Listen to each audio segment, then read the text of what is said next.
परमेश्वर के नाम की महिमा हो। प्रभात मनन के सत्र 2660 में आप सभी का बड़े प्रेम के साथ स्वागत करता हूँ। आइए आज के मनन के लिए हम पढ़ते हैं यहूदा की पत्री 11वीं आयत। उन पर हाय, क्योंकि वे कैन की सी चाल चले और मजदूरी के लिए बिलाम के समान भ्रष्ट हो गए और कोरह के समान विरोध करके नष्ट हुए। हम पिछले 3 दिनों से पद 11 पर चर्चा कर रहे थे। हमारी चर्चा 3 लोगों के जीवन पर थी अथवा उनके द्वारा पेश किए गए दृष्टांत पर। इस संसार में जीवन बिताने वाला हर एक इंसान दूसरे लोगों के लिए एक दृष्टांत है। कैन भी दृष्टांत है और उसका भाई हाबिल भी दृष्टांत, बिलाम भी दृष्टांत है और मूसा भी दृष्टांत, दोनों भविष्यद्वक्ता। कोरह भी दृष्टांत है और कोरह की संतान भी दृष्टांत। कोई हमें ये सिखाते हैं कि हम कैसे बने, क्या बने। कोई हमें ये सिखाता है कि हम कैसे नहीं बने, नहीं तो क्या नहीं बने। कैन हमें सिखाता है कि हम कैसे परमेश्वर की आराधना नहीं करें और हमारा व्यवहार हमारे भाइयों के संबंध में क्या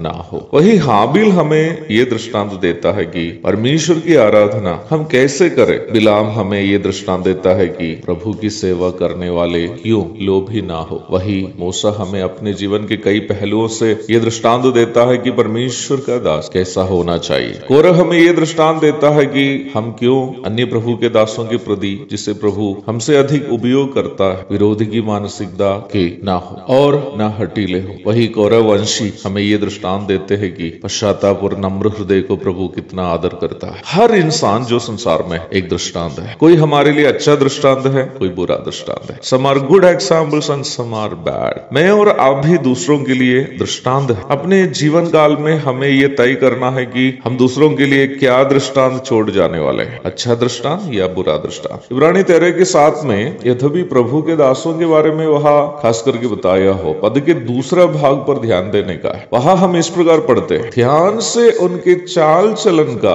अंत देखकर उनके विश्वास का अनुकरण कर। अवश्य याद रखिए प्यारो, मेरे और आपके भी जीवन जो प्रभु ने हमें दिया है, हमने कैसे जीकर समाप्त किया है, ये हमारे पीछे आने वालों के लिए सीखने का विषय होगा। कोई हमें देखकर ये सीखेगा कि इनके समान नहीं बनना। यदि हम मनमर्जी के अनुसार लोभ लालच में, नफरत और ईर्ष्या में और हटीलापन और विरोध की मानसिकता से जीवन पूरा करते हैं, तो वही यदि हम परमेश्वर के प्रेम से प्रेरित होकर त्याग की मानसिकता से, नम्र और दीन मन से प्रभु की महिमा के लिए जीवन बिताएंगे, तो हमारे पीछे आने वाले कई लोग हमारे समान अपना जीवन बिताना चाहे। हम उनके लिए एक अच्छा दृष्टांत बने। कैन, बिलाम और कोरह का अंत कैसा। कैन एक श्रापित व्यक्ति बनकर जीवन बिताया और उन्हीं की पीढ़ी के सभी लोग जल प्रलय में मारे गए। होती 4:11। जल प्रलय के बाद बचे हुए नूह और परिवार कोरह का वंशज नहीं था, वे शेत का वंशज। जल प्रलय के बाद बचे हुए नूह और परिवार कैन का वंशज नहीं था, वे शेत का वंशज। अर्थात कैन के वंश का कोई आज संसार में नहीं है। कैन की सारी पीढ़ी श्रापित होकर मारे गए। बिलाम यद्यपि वह एक परमेश्वर का नबी था, वो भी एक श्रापित व्यक्ति के समान युद्ध में तलवार से मारा गया। गिनती 31:8। और वो भी ऐसे मारा गया जैसे अन्य जमाने में कोई नहीं मरा, अर्थात जीवित स्थिति में पाताल की ओर चला गया। कितनी दुखजनक बात है। इन तीनों अपने अपने समय में विशेष पदवी प्राप्त लोग थे, परंतु जीवन जब नफरत, स्वार्थ एवं हठीली मानसिकता से बिताए, उनका अंत भयानक निकला। मुझे सुनने वाले प्रिय भाई बहन, अपना जीवन परमेश्वर के भय में प्रेम, त्याग एवं नम्र हृदय से बिताएं, ताकि हम दूसरों के लिए अच्छा दृष्टांत छोड़कर विदा हो सके। एक और शुभ दिन की धन्य कामनाओं के साथ आज का मनन मैं समाप्त करता हूँ। प्रभु आप सबको आशीष दे। आमीन।